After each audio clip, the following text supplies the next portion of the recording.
네, 안녕하세요. 여러분들 반갑습니다. 금융과 에너지 업종을 누구보다 쉽게 알려주는 데이업 멘토 권혁철입니다. 오늘 이베스트 투자증권이라는 기업 리뷰해 보도록 할 텐데요. 이베스트 투자증권은 여러분들도 아시다시피 증권사이죠. 어제 기업밸류업 2차 세미나 발표 날이었었죠. 사실 기업밸류업 2차 세미나 라이브 영상을 제가 계속 보고 있었는데 상당히 내용이 실망스럽더라고요. 그 부분 좀 확인해 보면서 제가 며칠 전에 이야기했었던 기업밸류업 프로그램은 결국엔 야당의 민주당의 선택이 상당히 크다라는 이유와 함께 같이 한번 확인해 보면서 천천히 얘기 나눠보도록 하겠습니다. 먼저 시작하기 전에 저희 데이업 채널에 오시면은 모든 종목들을 커버해 드리고 있으니까 찾아와 주시면 정말 감사하겠고, 영상도 끝까지 지켜봐 주시면서 댓글로 궁금하신 것들 남겨주시면은 다음 영상에서 말씀을 드리도록 하겠습니다. 그러면 이베스트 투자증권 바로 보도록 할게요. 일단 이베스트 투자증권은 증권사, 즉 금융사로 매매업, 중개업, 자문업 등등 사업을 진행을 하고 있고, 사실 대부분의 금융사들과도 마찬가지로 시장에서 저평가를 받고 있는 기업이기도 하죠. 그런데 여러분들도 아시다시피 올해 1월 말쯤부터 해서 이 기업 밸류업 프로그램 이슈가 있었잖아요. 기업 밸류업 프로그램은 이 저평가되어 있는 기업의 가치를 개선시킨다는 정책이었었죠. 주요 내용 좀 짤막하게 살펴보자면, 상장사의 주 투자 지표를 활용해서 시가총액 및 업종별로 비교 공시를 하고, 그리고 상장사들에게 기업가치 개선 계획을 공표하도록 권고하고, 기업가치 개선 우수기업 등으로 구성된 지수 개발 및 상장지수 펀드를 도입하겠다는 내용이었었는데요. 세부 내용 같은 경우 2월에 좀 발표가 되었었는데, 이때도 사실 실망이 큰 부분이 있었습니다. 일단 세부 내용을 좀 살펴보자면요.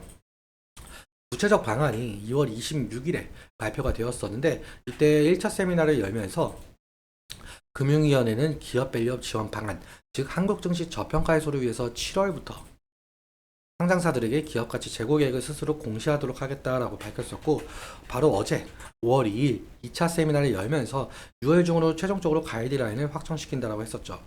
사실 지금 현재 최근 시장을 보자면 윤석열 정부의 총선 참패, 그리고 고금리가 지속되는 상황, 중동의 지정학적 위기가 겹치면서 국내 증시가 약세 기조를 보이고 있는데요.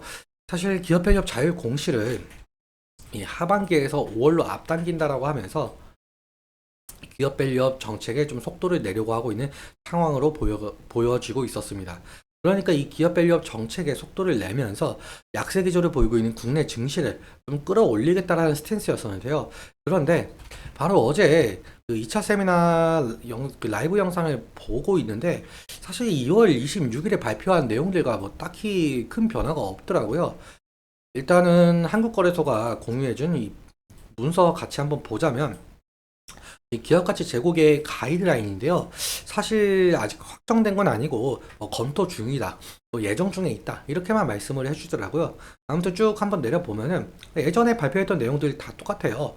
지금 전체적인 틀 어떻게 작성할지에 대해서 대한 가이드라인이고요. 다음 시트를 좀 보시자면은 이 기업가치 제고 계획이 향후 기업이 주주 및 시장 참여자가 소통하는 중요한 수단 중 하나로 자리 잡을 가능성이 크다라고 말을 하고 있어요.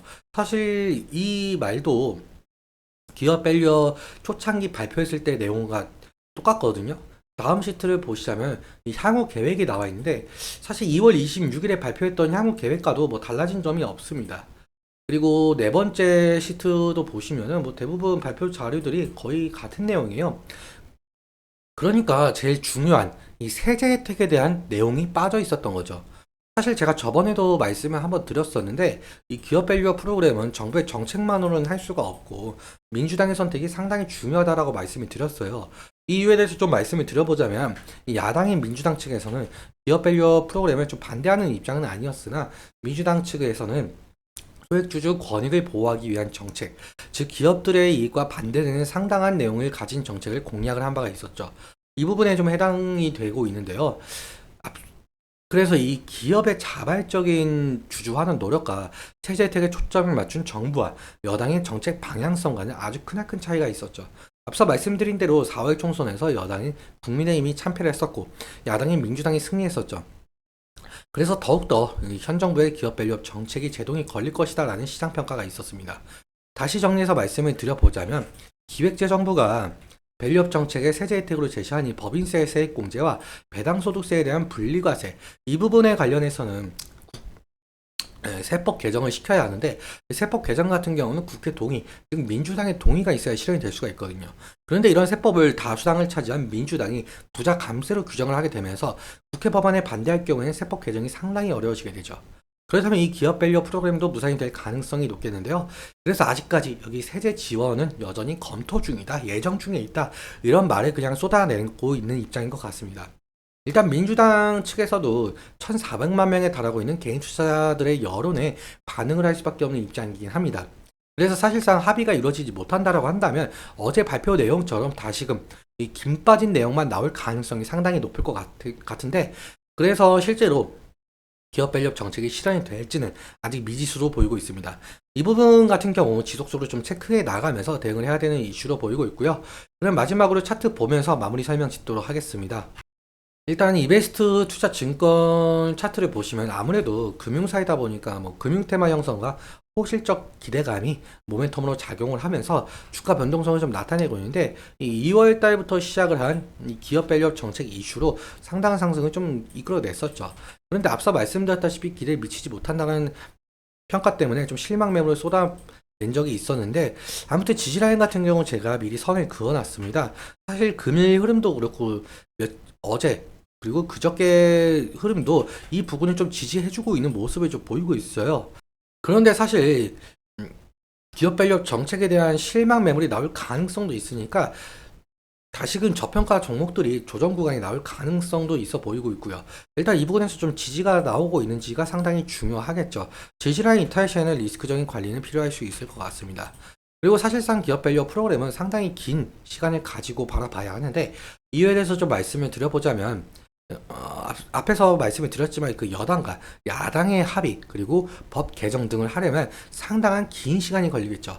그리고 이 기업 밸류 정책이 결국엔 그 야당의 반대를 무릅쓰고 시행이 될지는 아직 모르겠지만, 만약에 시행이 된다라고 한다면 현재 저평가를 받고 있는 금융, 즉 증권, 은행, 보험이 테마를 형성하면서 지속적인 상승을 일으킬지 좀 지켜봐야 될 것 같은데요.